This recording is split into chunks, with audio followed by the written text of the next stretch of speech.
Hello. Welcome to a very special museum moment. This is a redo because we had so many technical difficulties this morning, so we're trying it again. This week, we've been exploring the Milwaukee Bucks as we prepare for the whatever they're calling the postseason slash season slash playoffs that are happening next week.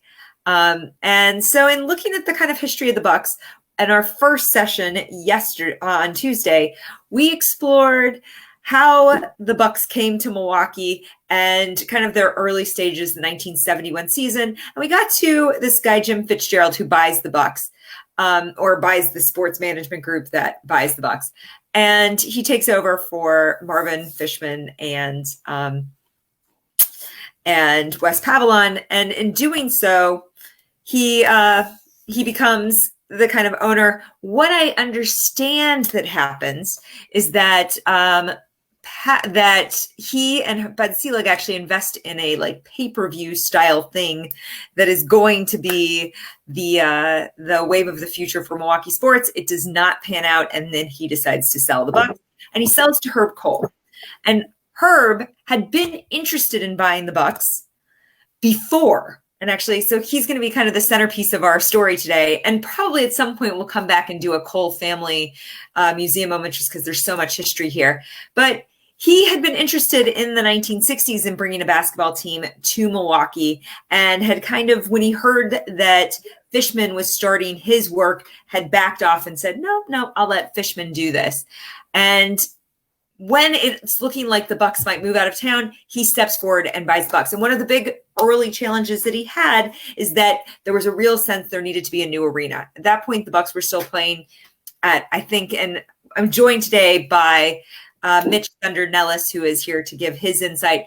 His sense of the Bucks is both as a fan and as a sports commentator. He'll tell you about his background in a bit. But I think one of the things that was a real challenge is they were playing in the Mecca. It was too small. They needed to have a new arena. And so he immediately gets the Pettits to step up and say, okay, $90 million committed to create the Bradley Center. In the 31 years of the Herb Kohl era, there's kind of, and we'll talk about this with Mitch, a real sense of never quite getting there. And yet, one of the big things about this era is that the Bucks stay here. The Bucks become such a big part of the fabric of Milwaukee. And I think that's really the story here. When he decides he's going to sell the Bucks, and actually there had been an offer in 2003 from Michael Jordan, of all people, but there was a real sense that they needed to stay here. He has this quote from the Journal Sentinel after the team was sold. "Somebody could have offered me $5 billion, and I couldn't do that," he said. "I couldn't do it. How could I still live here? How could I live with myself? I never thought in any way that anybody could offer me a price that would be sufficient to say to Milwaukee and Wisconsin, I'm taking a lot of money and goodbye." And I think that is really a statement of how principled Herb Kohl is and how committed he is both to the city and having the team in the city. Of course, as we enter the Eden Lasry era, one of the big things that happens immediately is that there had to be a new arena. And I think a lot of us were very skeptical about what a new arena could mean. You know, that why would we need a new arena? This is just expense for expense sake. We didn't initially like the design. And I think that one of the things that really has shown in the years that Fiserv Forum has been open is just how big a change just the space can be in building community downtown. So with that, I'm excited to invite my guest in to comment. Mitch, if you want to kind of give us a sense, tell us who you are and why you're uniquely qualified to talk about the Milwaukee Bucks. Awesome. Thanks so much, Ellie. And I mean, the Bucks have always had a near and dear spot in my heart. I moved to Milwaukee in 1990, but even before that, in the 80s, I remember going to playoff games at the Mecca where my uncle was a beer vendor. I remember the crowd chanting, "Barkley sucks." And I thought as a kid growing up in Boston, wait, I hate Charles Barkley. Bucks fans also hate Charles Barkley. I'm a Bucks fan.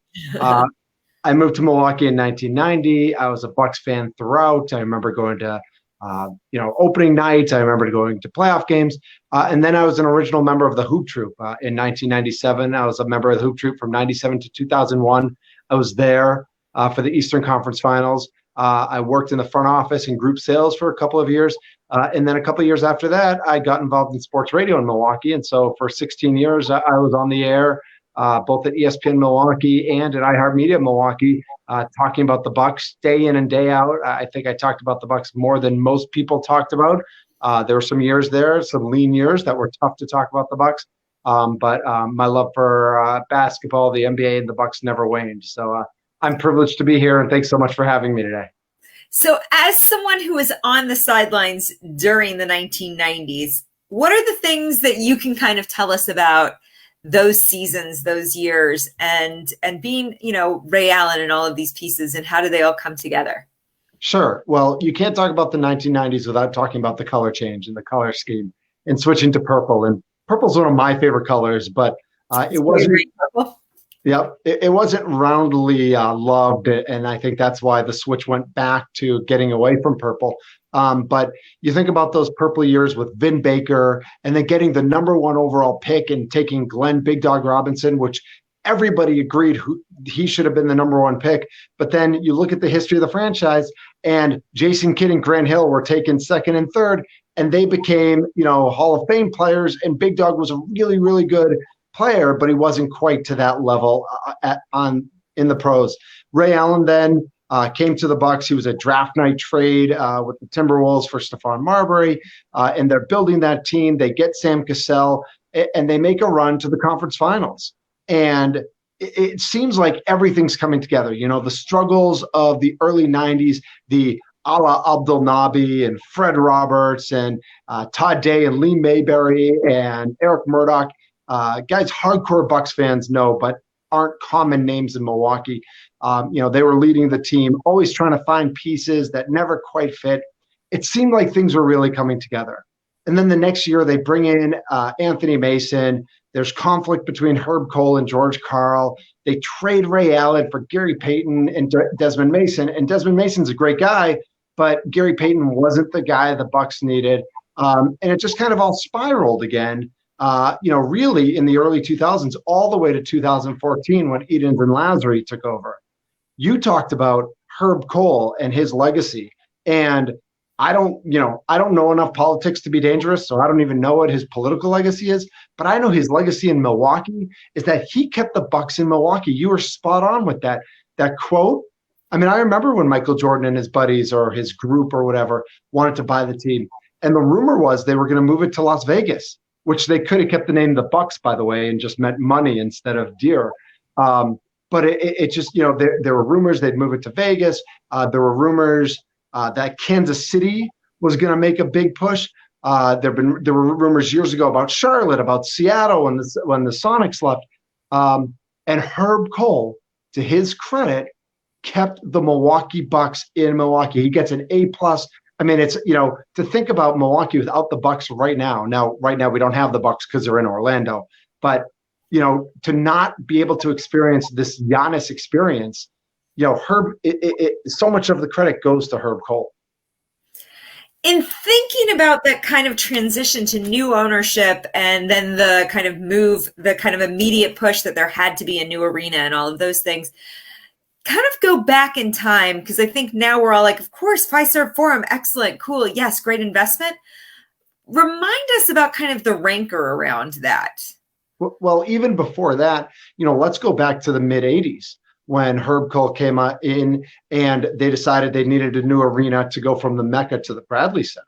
And you mentioned it, the Pettits gave $90 million, but there was really this thought that the Mecca was this like great, beautiful old building, and why do the Bucks need a new building? And then they built this, this gray, I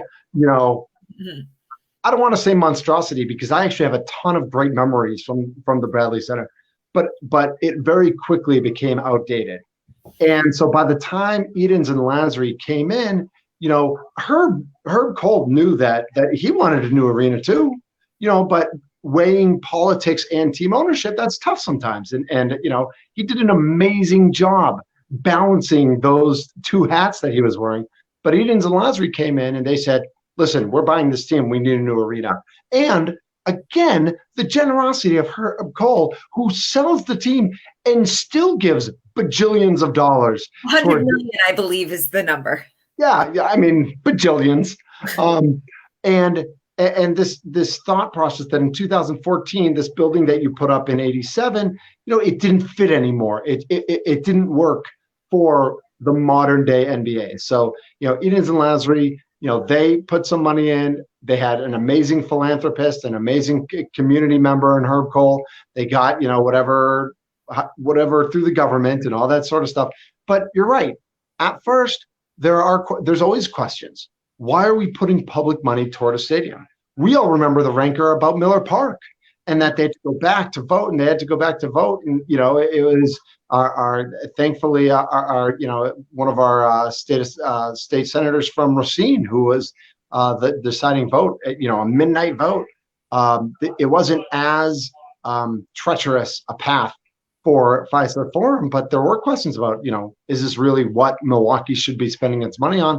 And there's always going to be that question throughout the country about how public money goes to arenas.